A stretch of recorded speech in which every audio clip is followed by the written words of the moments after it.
ఆగింది. చివరికి అప్పుల బాధ తాళలేక ఎంతో మంది అన్నదాతల గుండె చప్పుడే ఆగింది. అధ్యక్ష రుణమాఫీ అధ్యక్ష మొదటి బడ్జెట్ లో బుక్ అధ్యక్ష పేజ్ నంబర్ 15 అధ్యక్ష మొదటి బడ్జెట్ బుక్ లో పేజ్ నంబర్ 15 లో బట్టి గారు ఏమన్నారో చదువుతున్నాను అధ్యక్ష. అరకొర రుణమాఫీ కాకుండా రైతులకు నిజమైన మేలు జరగాలనే ఉద్దేశంతో మా ప్రభుత్వం ఒక్కసారిగా 31,000 కోట్ల రుణమాఫీ చేయాలని సంకల్పించింది అని వారి ప్రసంగంలో చదివారు అధ్యక్ష. కానీ అధ్యక్ష రుణమాఫీ విషయంలో ఈ ప్రభుత్వ తీరు ఎట్లుందంటే పిల్లికి చెలగాటం ఎలుకకు ప్రాణ సంకటం అన్నట్టు తయారైంది అధ్యక్ష. ముందేమో బ్యాంకర్ల మీటింగ్లో రుణమాఫీకి 51,000 కోట్లు అవసరమవుతాయని చెప్పారు అధ్యక్ష. మొదటి బడ్జెట్ వచ్చేసరికి 31,000 కోట్లు అని చెప్పారు అధ్యక్ష. రెండో బడ్జెట్ నాటికి 20,616 కోట్లు అని చెప్పారు అధ్యక్ష. కానీ వాస్తవం ఏంటంటే అధ్యక్ష వీళ్ళు నిజంగా ఇప్పటికీ రుణమాఫీ చేసింది 20,157 కోట్లు మాత్రమే. అంటే అధ్యక్ష ఎండల ఐస్ ముక్క కరిగిపోయినట్టు రుణమాఫీ అంకెలు కరిగిపోతా ఉన్నాయి. ఒకటే ప్రభుత్వం ఇన్ని లెక్కలుంటాయా అధ్యక్ష? బ్యాంకర్ల దగ్గర ఒక లెక్క, బడ్జెట్లో ఒక లెక్క, వాస్తవంగా చేసింది ఇంకో లెక్క అధ్యక్ష. మొన్న గవర్నర్ గారి ప్రసంగంలో 2 రోజుల క్రితం గవర్నర్ గారి ప్రసంగంలో కూడా తప్పుడు అంకెలు పెట్టారు అధ్యక్ష. గవర్నర్ గారి ప్రసంగంలో 20,616 అని గవర్నర్ గారి చేత కూడా అబద్ధాలు చెప్పించారు అధ్యక్ష. వాస్తవంగా జరిగింది 20,157 కోట్లు మాత్రమే. ఇది ఎట్లుందంటే అధ్యక్ష పంచపాండవులు ఎంతమంది అంటే మంచం కోళ్ళ వలె 3 అని చెప్పిందట అధ్యక్ష. మంచం కోళ్ళ వలె 3 అని చెప్పి 2 వేలు చూపించి ఒక గీత గీసినట్టుంది అధ్యక్ష. అధ్యక్ష బ్యాంకు అప్పు ఉన్న ఒక రైతును, ఒక బక్క రైతును మోసగించడానికి ఇన్ని జిమ్మిక్కులు, ఇన్ని మ్యాజిక్కులు అవసరమా అధ్యక్ష? బట్టి గారు తన ప్రసంగంలో అరకొర మాఫీ చేయము, ఒక్కసారే 31,000 కోట్లు చేస్తా అని చెప్పారు అధ్యక్ష. అసలు అది ఎందుకు చెప్పారు అని ఆలోచిస్తే స్పెసిఫిక్గా ఎందుకు అంత గట్టిగా బట్టి గారు చెప్పారంటే వారు చేయదలుచుకున్నది అరకొర మాఫీ అని ఇప్పుడు అర్థమవుతా ఉంది అధ్యక్ష. అధ్యక్ష నేను ముందే చెప్పిన అధ్యక్ష బట్టి గారి మాటలకు అర్థాలే వేరులే అని. ఎందుకంటే అధ్యక్ష ఇక్కడ ట్విస్ట్ ఉంది అధ్యక్ష. అసలు ట్విస్ట్ ఇక్కడ ఉంది అధ్యక్ష. ఏంటంటే అధ్యక్ష ముఖ్యమంత్రి గారు ఒక మీటింగ్లో చెప్పారు అధ్యక్ష 2 లక్షల పైన ఉన్న వాళ్ళందరూ కూడా మీది డబ్బులు మీరు కట్టేయండి, వెంటనే మీ 2 లక్షల రుణం మాఫీ చేస్తామని ముఖ్యమంత్రి గారు చెప్పారు అధ్యక్ష. ఎంతైనా ముఖ్యమంత్రి కదా అధ్యక్ష. ఆయన మాటల్ని టీవీల్లో పేపర్లలో చూసిన అమాయక రైతులు భార్య మెడల్లో ఉండే పుస్తలమ్ముకోనో, గొలుసులమ్ముకోనో, అధిక వడ్డీకి అప్పు తెచ్చుకోనో పాపం ఆ 2 లక్షల మీద ఉన్న డబ్బులు కట్టారు అధ్యక్ష. ఇలా వారి పరిస్థితి ఏమైపోయింది అధ్యక్ష? ముఖ్యమంత్రిని నమ్మిన పాపానికి అటు పాత అప్పు తీరలేదు, పైనుంచి కొత్త అప్పు కూడా మీద పడ్డది అధ్యక్ష. రైతుల పరిస్థితి గోడ దెబ్బ చెంప దెబ్బ అన్నట్టు తయారైపోయింది అధ్యక్ష. రైతులను అప్పుల ఊబిలో నుంచి బయటపడేస్తానన్న మీ అభయహస్తం రైతుల పాలిట భస్మాసుర హస్తంగా మారింది. వారిని ఇంకా ఇంకా అప్పుల ఊబిలోకి నెట్టారు అధ్యక్ష. అధ్యక్ష నా నియోజకవర్గం సిద్దిపేటలోనే 2 లక్షల లోపు రుణమాఫీ కాని రైతులు 10,217 మంది ఉన్నారు. 2 లక్షల పైన ఉండి రుణమాఫీ కానటువంటి రైతులు 12,632 మంది ఉన్నారు. మొత్తం 43,363 మంది రైతుల్లో 52% మందికి ఇంకా నా సిద్దిపేట నియోజకవర్గంలోనే ఇప్పటిదాకా రుణమాఫీ కాలేదు అధ్యక్ష. ఆదిలాబాద్ నియోజకవర్గంలో 17,000 మంది రుణమాఫీ కోసం ఎదురు చూస్తా ఉన్నారు. రుణమాఫీ కానటువంటి 17,000 మంది సంతకాలతో కూడిన వినతి పత్రాలను మాజీ మంత్రి జోగు రామన్న గారు మొన్న 2 రోజుల క్రితం స్వయంగా రైతుల్ని తీసుకొని వచ్చి మా బీఆర్ఎస్ ఎల్పీ ఆఫీస్లో మొత్తం 17,000 సంతకాలతో ఉన్నటువంటి దరఖాస్తులు మాకు ఇచ్చిపోయారు అధ్యక్ష. అంటే నేను అనేది అధ్యక్ష ఈ రుణమాఫీ అనేది ఒక సిద్దిపేట ఆదిలాబాద్ కాదు అధ్యక్ష. రాష్ట్రంలో ఏ నియోజకవర్గంలో చూసినా అదే పరిస్థితి అధ్యక్ష. నాకు రుణమాఫీ కాలేదు సారు, మేమేం పాపం చేసినాం సారు అని ఇలా అనేక మంది రైతులు ఎక్కడికి పోయినా కన్నీరు మున్నీరు అవుతా ఉన్నారు అధ్యక్ష. ఈ మధ్య నేను కరీంనగర్ జిల్లా చొప్పదండి నియోజకవర్గంలోని గోపాలరావుపల్లి అనే గ్రామానికి వెళ్ళాను అధ్యక్ష. అక్కడ రామయ్య అనే ఒక రైతు అధ్యక్ష. రామయ్య అనే రైతు నాకు ఇంకా రుణమాఫీ కాలేదు, నాకు 2,65,000 అప్పు ఉంటే ముఖ్యమంత్రి గారి మాటలు విని ఆ పైన ఉన్న అప్పు కట్టడానికి నా భార్య పేరు మీద మహిళా సంఘంలో అప్పు తెచ్చి మీద పైసలు కట్టే 2 లక్షల రుణమాఫీ కాలేదు, ఆ అప్పు మిగిలింది, కొత్త అప్పు అయిందని పాపం రామయ్య గారు అన్నారు అధ్యక్ష.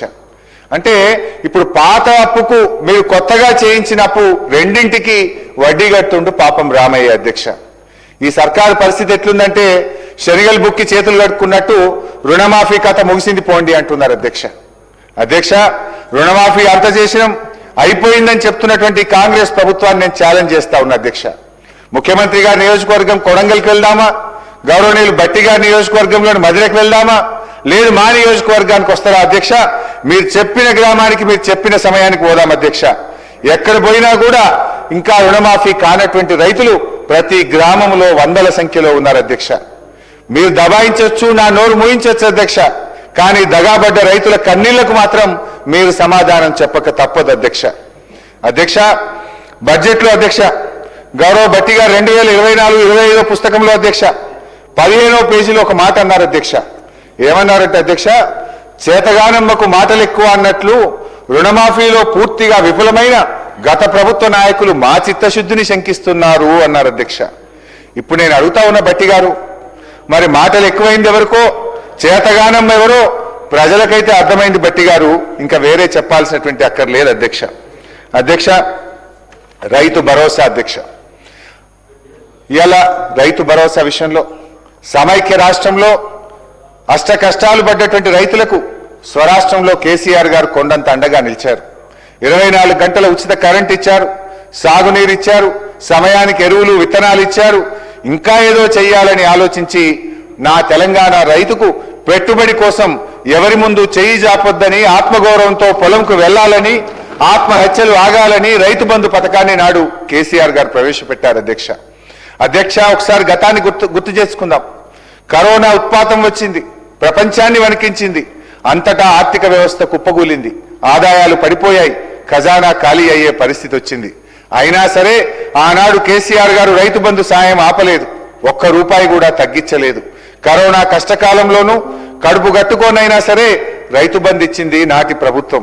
మొత్తం 11 విడతల్లో 72,000 కోట్లు క్రమం తప్పకుండా రైతుల ఖాతాల్లో జమ చేసిన అరుదైన రికార్డు మా బీఆర్ఎస్ ప్రభుత్వాన్ని. మేము ఎన్నడూ ఒక్క సీజన్ కూడా ఎగ్గొట్టలేదు అధ్యక్ష.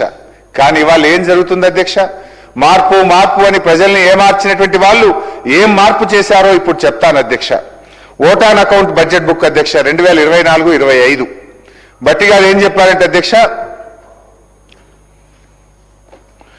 పేజ్ నంబర్ 17 అధ్యక్ష, పేజ్ నంబర్ 17 ఓటాన్ అకౌంట్ లో భట్టి గారు ఏమంటారంటే అధ్యక్ష, రైతు భరోసాకు ఏటా ఎకరానికి 15,000 చెల్లించాలన్నది మా ప్రభుత్వ సంకల్పం అన్నారు. రెండో బడ్జెట్ అధ్యక్ష, రెండో బడ్జెట్లో ఏమంటారంటే 14వ పేజీలో రైతు భరోసా పథకం కింద రైతులకు ఏడాదికి ఎకరానికి 12,000 రూపాయలు అందిస్తాము అన్నారు.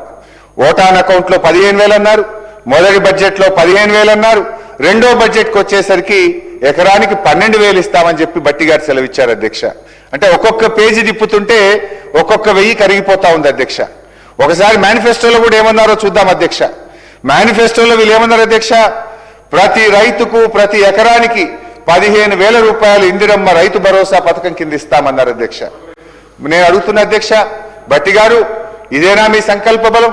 మేనిఫెస్టోలో ఒక మాట, మొదటి బడ్జెట్లో ఒక మాట, రెండో బడ్జెట్లో ఒక మాట. అది కూడా ఎట్లయిపోయిందంటే అధ్యక్ష, నాట్లప్పుడు రాదు అధ్యక్ష.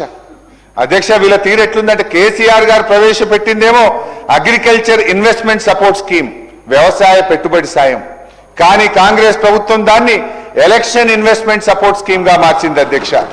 ఎన్నికల పెట్టుబడి సాయంగా మార్చింది అధ్యక్ష. పంట పెట్టుబడి అంటే నాట్లప్పుడో ఎరువులు చల్లేటప్పుడో ఇయ్యాలి అధ్యక్ష. కానీ మీ రాజ్యంలో నాట్లయిపోయి కోతలైపోయి ధాన్యం కల్లాలకు వచ్చిన రైతు ఖాతాల్లో పైసలు పట్టలేవు అధ్యక్ష. 2024-25 వానకాలం రైతు బంధు ఎగ్గొట్టారు అధ్యక్ష.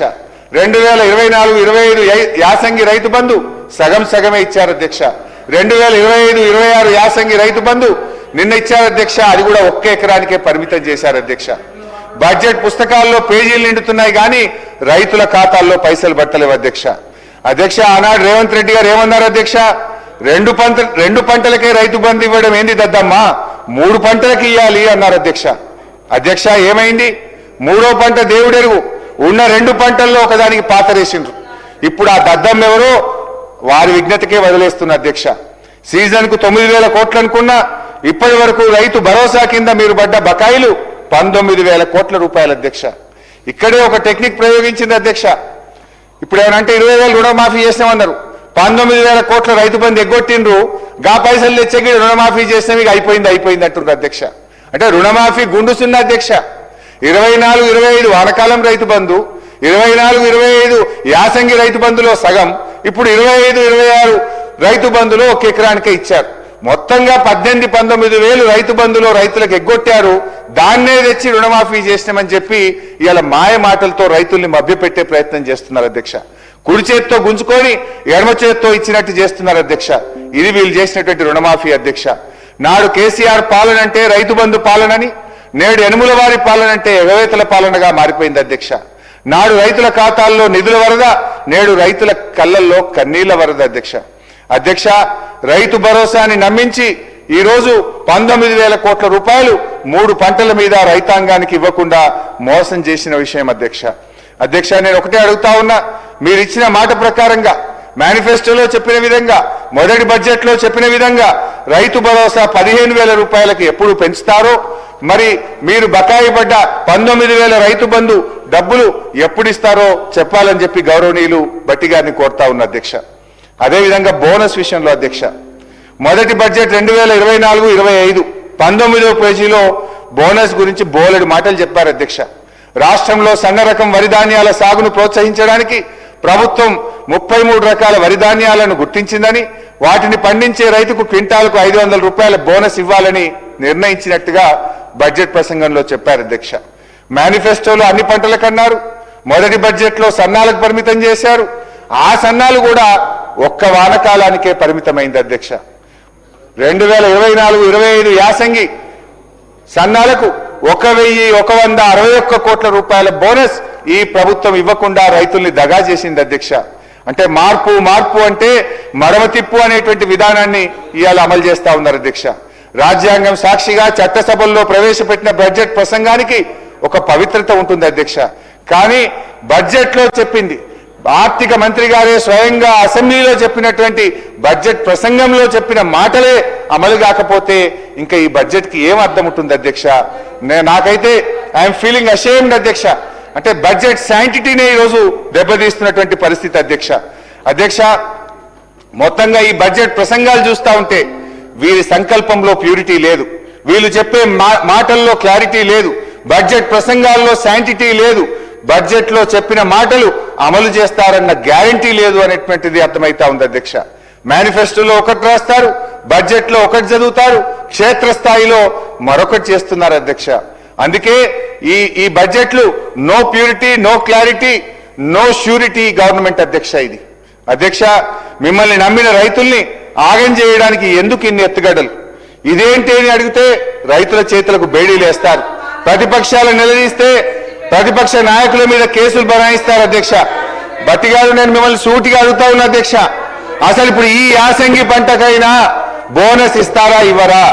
పోయిన యాసంగికి బోనస్ ఇవ్వలేదు, ఇప్పుడు ఈ యాసంగిలోనైనా రైతులకు బోనస్ ఇస్తారా లేదా మీ సమాధానంలో చెప్పాలని చెప్పి ఈ సభ సాక్షిగా నేను భట్టి గారిని, ఈ ప్రభుత్వాన్ని అడుగుతా ఉన్నా అధ్యక్ష. ఎన్ని అధ్యక్ష? రుణమాఫీలో దగా, రైతు బంధులో దగా, బోనస్ లో దగా, పంటల బీమాలో దగా అధ్యక్ష. పంటల బీమా గురించి ఎంత గొప్పగా చెప్పింది అధ్యక్ష ఈ బడ్జెట్ బుక్ లో, ఒకసారి చూడండి అధ్యక్ష. బడ్జెట్ బుక్ లో అధ్యక్ష పేజ్ నెంబర్ 19 అధ్యక్ష, పేజ్ నెంబర్ 19లో చాలా గొప్పగా చెప్పారు అధ్యక్ష. ఏం నేను సొంతంగా చెప్తలేను, ఇవన్నీ మీరు చెప్పిన మాటలే చెప్తున్నా అధ్యక్ష. ఈ సంవత్సరం నుండి ప్రధానమంత్రి ఫసల్ బీమా పథకంలో చేరాలని నిర్ణయించాం. ఈ పథకం కింద రైతులకు చెల్లించాల్సిన బీమా కూడా రాష్ట్ర ప్రభుత్వమే చెల్లిస్తుంది. రైతులకు పైసా ఖర్చు లేకుండా వారు చేసిన పంటలకు పూర్తి భద్రత ఈ ప్రభుత్వం కల్పిస్తుంది అని చెప్పారు అధ్యక్ష. మరి ఏమైంది అధ్యక్ష? దీనికి బడ్జెట్లో 1,300 కోట్ల రూపాయలు కేటాయిస్తున్నామని చెప్పారు అధ్యక్ష. బడ్జెట్లో నిధులు కేటాయించారు అధ్యక్ష. కానీ వాస్తవంగా జరిగింది పంటల బీమాకు అతిగతి లేదు అధ్యక్ష. మేనిఫెస్టోలో చెప్పారు, బడ్జెట్లో చెప్పారు, కానీ ఎక్కడ అమలైన పరిస్థితి లేదు. ఈ బడ్జెట్కి వచ్చేసరికి పంటల బీమా మాయమైపోయింది. పోయిన 2 బడ్జెట్లో పంటల బీమా చెప్పారు. ఈ బడ్జెట్లో పంటల బీమాను మొత్తానికి ఎత్తేసింది అధ్యక్ష. అంటే ఇప్పుడు రైతుల పరిస్థితి ఏంది అధ్యక్ష? గత 2 సంవత్సరాలుగా అకాల వర్షాల వల్ల, తుఫాన్ల వల్ల, వడగళ్ల వాన వల్ల నష్టపోయిన రైతాంగానికి ఇవాళ మీరు మాట తప్పడం వల్ల ఇవాళ రాష్ట్రంలోని లక్షలాది మంది రైతులకు ఇవాళ తీవ్రమైనటువంటి అన్యాయం జరుగుతూ ఉంది. బడ్జెట్ ప్రసంగంలో చెప్పి 1300 కోట్లు కేటాయించి పంటల బీమా పథకం అమలు చేయకపోతే ఆ రైతుల పరిస్థితి ఏం కావాలి అధ్యక్ష? పోనీ మీరు చెప్పిన ఇన్పుట్ సబ్సిడీ అనే ఇస్తున్నారా? ఎకరానికి 10,000 ఇన్పుట్ సబ్సిడీ ఇస్తామన్నారు. నా నియోజకవర్గంలోనే, రాష్ట్రంలో అంతటా అదే పరిస్థితి అధ్యక్ష. గత 3 సీజన్లలో నష్టపోయినటువంటి రైతులకు ఈ రోజుకు పంటల బీమా అందలేదు, కనీసం ₹1 ఇన్పుట్ సబ్సిడీ కూడా అందలేదు అధ్యక్ష. అంటే అధ్యక్ష, బోనస్ బోగస్ అయిపోయింది, బీమా బూటకమైపోయింది. మీరు చెప్పిన ఒక్క మాట కూడా రైతుల విషయంలో, మీ రైతు డిక్లరేషన్ లో చెప్పిన, మీ బడ్జెట్ లో చెప్పిన ఏ ఒక్క మాట కూడా ఈ ప్రభుత్వం రైతుల విషయంలో నిలుపుకోలేదు అధ్యక్ష. నేను సభ సాక్షిగా బట్టిగా అడుగుతా ఉన్నా, ఈ సంవత్సరమైనా పంటల బీమాకు డబ్బులు కట్టరా? బీమా అమలు చేస్తారా చెయ్యరా? లేదంటే మేము మేనిఫెస్టోలో చెప్పాం, వరంగల్ రైతు డిక్లరేషన్ లో చెప్పాం, మొదటి బడ్జెట్ ప్రసంగంలో చెప్పాం, మాట తప్పామని ఒప్పుకోండి, బహిరంగంగా రాష్ట్రంలోని రైతులకు క్షమాపణ చెప్పాలని చెప్పి మీ ద్వారా ఈ ప్రభుత్వాన్ని డిమాండ్ చేస్తా ఉన్నా అధ్యక్ష. అదేవిధంగా అధ్యక్ష, రైతుల పరిస్థితి చూస్తే అట్లా రైతు కూలీలు అధ్యక్ష. ఇందిరమ్మ ఆత్మీయ భరోసా, పేరు గొప్ప ఊరు దిబ్బ అన్నట్టు తయారైన మరో పథకం అధ్యక్ష. దీని పరిస్థితి అధ్యక్ష, మొదటి బడ్జెట్లో అధ్యక్ష, పేజ్ 18, భూమి లేని రైతు కూలీలకు ఆర్థిక మరియు జీవన స్థితిగతులను మెరుగుపరచడానికి మా ప్రభుత్వం లక్షలాది భూమి లేని నిరుపేద రైతు కూలీలకు సంవత్సరానికి 12,000 రూపాయలు అందించే బృహత్తర కార్యక్రమాన్ని ఈ సంవత్సరమే ప్రారంభం చేస్తున్నాం. ఎప్పుడు చెప్పింది అధ్యక్ష? 2024-25. సరే అధ్యక్ష, 2024-25 అమలు కాలే. మళ్ళీ 2025-26 మళ్ళీ అదే చెప్పింది అధ్యక్ష, బృహత్తర పథకాన్ని ప్రారంభించబోతున్నామని 25-26లో చెప్పింది అధ్యక్ష. మళ్ళా చూస్తే అధ్యక్ష 26-27లో కూడా మళ్ళీ 6,000 కోట్లు పెట్టిండ్రు. అంటే అధ్యక్ష, మీరు 24-25లో పెట్టిండ్రు, ఒక్క రైతు కూలీకి ఇవ్వలే. 25-26లో పెట్టిండ్రు, ఒక్క రైతు కూలీకి ఇవ్వలే. మళ్ళీ 26-27 ఈ సంవత్సరం కూడా మళ్ళీ పెట్టిండ్రు అధ్యక్ష. ఏంది అధ్యక్ష? పాపం రెక్కలు ముక్కలు చేసుకొని ఎండనక వాననక కష్టపడే గా రైతు కూలీలను దగా చేయడానికి మీకు ఎట్లా మనసు వచ్చింది బట్టి గారు అని నేను అడుగుతా ఉన్నా. కనీసం మీ ఆత్మీయ భరోసాలో, ఇందిరమ్మ ఆత్మీయ భరోసాలో ఆత్మీయత లేదు, భరోసా లేదు. ఆత్మీయత కరువైపోయింది కూలీలకు, భరోసా కూడా కూలీలకు కరువైపోయింది అధ్యక్ష. 2 బడ్జెట్లో నిధులు కేటాయించి అమలు చేయకపోవడం ఆ నిరుపేద కూలీలకు ఈ సర్కారు చేసినటువంటి క్షమించరానటువంటి ద్రోహం అధ్యక్ష ఇది. అధ్యక్ష, పాపం పెద్దలు కీర్తిశేషులు ఇందిరాగాంధీ గారు భౌతికంగా మరణించారు. కానీ ఈ ప్రభుత్వం చేస్తున్న వాగ్దానాలు నైతికంగా వారు మరణిస్తా ఉన్నారు. వారి పేరు పెట్టి, ఇందిరమ్మ పేరు పెట్టుకోనన్న పథకం అమలు చేయరా అధ్యక్ష? కళ్ళు తెరవండి బట్టి గారు, అంకెల గారడి కాదు, ఇచ్చిన మాట ప్రకారంగా నిరుపేద కూలీల కడుపు నింపాలని చెప్పి మీ ద్వారా ఈ ప్రభుత్వాన్ని కోరుతా ఉన్న అధ్యక్ష. అదేవిధంగా అధ్యక్ష, ఇవన్నీ నేను ఏవి కూడా సొంతం చెప్తున్నాను అధ్యక్ష. బడ్జెట్ బుక్కుల్లో హామీలు ఇచ్చి మాట తప్పినవే నేను గుర్తు చేస్తా ఉన్నా అధ్యక్ష. అదేవిధంగా అధ్యక్ష, ఇప్పటిదాకా కూలీల కథలు విన్నాం, రైతుల వెదలు విన్నాం, ఈ ప్రభుత్వం కూలీలను రైతుల్ని ఎట్లా మోసం చేసిందో విన్నాం అధ్యక్ష. అదేవిధంగా అధ్యక్ష, ఈ ప్రభుత్వం యొక్క నమ్మక ద్రోహానికి బలై నెత్తురు చిందించిన నిరుద్యోగుల వెతలు కూడా వినిపించే ప్రయత్నం చేస్తా అధ్యక్ష. ఓటాన్ అకౌంట్లో అధ్యక్ష, ఓటాన్ అకౌంట్ బడ్జెట్లో బట్టి గారు ఏం చెప్పారంటే అధ్యక్ష, చెప్పిన మాట ప్రకారంగా జాబ్ క్యాలెండర్ తయారు చేసి ప్రక్రియ ప్రారంభించాము అని ఓటాన్ అకౌంట్లో చెప్పారు అధ్యక్ష. మొదటి బడ్జెట్ అధ్యక్ష, నియామక ప్రణాళిక క్యాలెండర్ను త్వరలోనే ప్రకటిస్తున్నాము అని మొదటి బడ్జెట్లో చెప్పారు అధ్యక్ష. రెండో బడ్జెట్ అధ్యక్ష, రెండో బడ్జెట్లో గత ప్రభుత్వం నది దాటే వరకు ఓడమల్లయ్య, దాటిన తర్వాత బోడమల్లయ్య అనే విధంగా ప్రవర్తించిందని మమ్మల్ని విమర్శించారు రెండో బడ్జెట్లో అధ్యక్ష. మరి ఈ బడ్జెట్ వచ్చేసరికి 26-27 అధ్యక్ష, ఈ బడ్జెట్లో నిరుద్యోగుల ఊసే లేదు, జాబ్ క్యాలెండర్ జాడే లేదు, దాని ప్రస్తావనే లేదు అధ్యక్ష. ఒక్కసారి మేనిఫెస్టోలో కూడా ఏం పెట్టారో చూద్దాం అధ్యక్ష. మేనిఫెస్టో అధ్యక్ష, ఇది కాంగ్రెస్ మేనిఫెస్టో అధ్యక్ష. ఈ మేనిఫెస్టోలో అధ్యక్ష హైదరాబాద్ నుండి యూత్ డిక్లరేషన్ అని ఒక పెద్ద పుస్తకం అయితే విడుదల చేశారు అధ్యక్ష. ఈ మేనిఫెస్టోలో ఏం చెప్పారంటే అధ్యక్ష, మొదటి సంవత్సరంలోనే 2 లక్షల ప్రభుత్వ ఉద్యోగాలు భర్తీ చేస్తామని హామీ ఇచ్చారు అధ్యక్ష. నేను అడుగుతా ఉన్న భట్టి గారిని, ఆ 2 లక్షల ఉద్యోగాలు ఇచ్చారా? ఎవరికి ఇచ్చారు? మొదటి సంవత్సరం గడిచిపోయింది, 2వ సంవత్సరం గడిచిపోయింది. మరి చేయండి. ఒకవేళ ఉద్యోగాలు ఇచ్చుంటే నిరుద్యోగుల విజయోత్సవాలు కూడా జరపండి భట్టి గారు. ఎందుకో చేస్తలేరు నిరుద్యోగుల విజయోత్సవాలు. అంటే ఇక ఈ ముఖ్యమంత్రి గారు అయితే మరీ విడ్డూరం అధ్యక్ష.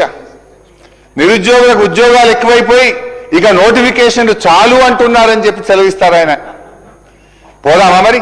నేను అడుగుతా స్పీకర్ గారు, ఒక పావు గంట హౌస్ అడ్జెంట్ చేయండి సార్. ఇక్కడనే కదా సార్ అశోక్ నగర్. భట్టి గారు మేము అందరం కలిసి అశోక్ నగర్ సెంట్రల్ లైబ్రరీకి పోయి అడుగుదాం. మరి నిరుద్యోగులు నోటిఫికేషన్లు చాలు అంటున్నారా? మీరు ఇచ్చిన ఉద్యోగాలతో వాళ్ళు సాటిస్ఫై అయ్యారా? వాళ్ళ మాటలు ఏందో ఒక్కసారి పోయి వినేద్దాం. ఎందుకు అధ్యక్ష ఈ రకంగా నిరుద్యోగ యువతి యువకులను వంచిస్తారు అధ్యక్ష?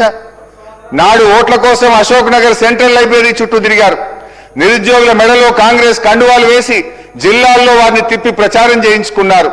ఇప్పుడు అదే అశోక్ నగర్ లో ఉద్యోగాలు అడిగిన విద్యార్థుల వీపులను విమానం మూత మోగిస్తా ఉన్నారు అధ్యక్ష. తలలు పగలగొట్టారు. చివరికి చదువుల తల్లి నివసించే సిటీ సెంట్రల్ లైబ్రరీకి కూడా నెత్తురు మరకలంటిచ్చారు అధ్యక్ష. ఎన్నికల ముందు డిక్లరేషన్ తో మీకు అధికారం దక్కింది. బట్ ఎన్నికలు అయిన తర్వాత నిరుద్యోగులకు ఏం దక్కింది అధ్యక్ష? నిరుద్యోగులకు పాపం దక్కింది, డిప్రెషన్ దక్కింది, సప్రెషన్ దక్కింది అధ్యక్ష. అధ్యక్ష, ఎన్నికలు దాటడానికి నిరుద్యోగులను ఓడలా వాడుకొని గెలిచిన తర్వాత వాళ్ళను బోడమల్లేలు చేసింది ఎవరో ఇప్పుడు భట్టి గారే సెలవియ్యాలి అధ్యక్ష. అధ్యక్ష, 2వ బడ్జెట్లో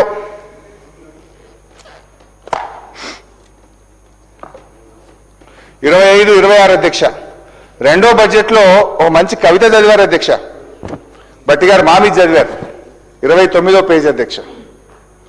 మా మీద ఏమని చదివారంటే అధ్యక్ష, శ్రీశ్రీ గారి కవిత మా మీద ప్రయోగించారు భట్టి గారు. కూటి కోసం కూలి కోసం పట్టణంలో బ్రతుకుదామని తల్లి మాటలు చెవిన పెట్టక బయలుదేరిన బాటసారికి ఎంత కష్టం ఎంత కష్టమని మా మీద చదివారు అధ్యక్ష భట్టి గారు. కానీ నిజంగా శ్రీశ్రీ గారు బతుకుంటే మీరు చేసిన మోసానికి ఇట్లా రాసుండేవారేమో అధ్యక్ష.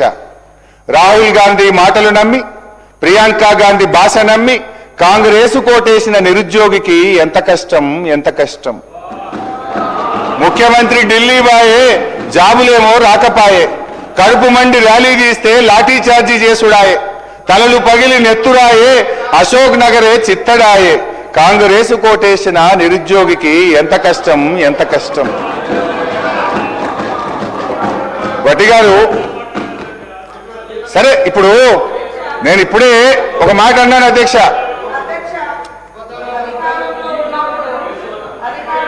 అప్పుడు 10 సంవత్సరాలు ఏం చేసిరో చెప్పండి. ఫస్ట్ ఏం చేసిర్రు చెప్పండి. ఎన్ని ఉద్యోగాలు ఇచ్చిర్రు? తెలంగాణ ఉద్యమం 10 ఏళ్ళు జరిగింది. 10 ఏళ్ల ఉద్యమం అంతా ఉద్యోగాల కోసమే. మరి మీరు అధికారంలోకి వచ్చి 10 ఏళ్లలో ఎన్ని ఉద్యోగాలు ఇచ్చిర్రు అధ్యక్ష? ఏమన్నా అంటే నోటిఫికేషన్ ఇస్తే వాళ్ళకి ఏమన్నా జీతాలు పడ్డాయా? ఉద్యోగ గ్యారెంటీ వచ్చిందా? ఇవాళ ఉద్యోగాలు ఇచ్చింది మేము, నోటిఫికేషన్ ఇచ్చినాం. నోటిఫికేషన్ ఇస్తే వాళ్ళ ఇంట్లోకైనా జీతాలు వచ్చినాయా? ఏమైనా ఆర్డర్ ఇచ్చిర్రా? ఇవాళ ఎట్లున్నాయంటే అధ్యక్ష వీళ్ళు చెప్పేది, పాండవులు సంపాదించిందంతా కౌరవుల తద్దినానికే అంటారు. వీళ్ళు చేసిన వాటికే అప్పులకు కొప్పులు కట్టడమే సరిపోతుంది సార్ వడ్డీలు. ఈరోజు హరీష్ రావు గారు ఇంత బాగా మాట్లాడిండు. మరి ఇన్ని వేల కోట్లు రైతులకు అప్పు ఎక్కడైంది? ఏ కాలంలో అయింది? ఇవాళ నీ నియోజకవర్గంలోనే 50% కాలేదంటున్నావు. మరి ఎందుకు కాలంటే మీ గవర్నమెంట్ హయాంలోనే మరి ఆ 20-30 వేల కోట్లు మీ గవర్నమెంట్ హయాంలోనే అయినాయి కదా అప్పులన్నీ రైతులకు. మీకు అంత చిత్తశుద్ధి ఉన్నప్పుడు ఎందుకు మరి కట్టలే? మీరు ఏకకాలంలో 1,00,000 రూపాయలు రుణమాఫీ చేస్తా అన్నారు.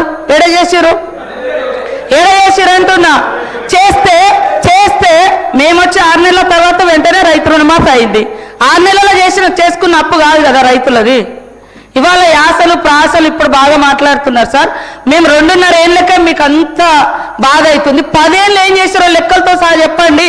ఎన్ని లక్షల మందికి ఉద్యోగాలు ఇచ్చిర్రు, ఎన్ని లక్షల మందికి ఇల్లు ఇచ్చిర్రు, ఎన్ని లక్షల మందికి రుణమాఫీ చేసిర్రు, ఎన్ని లక్షల కోట్లు రుణమాఫీ చేసిర్రు, అవన్నీ చెప్పాలి కదా.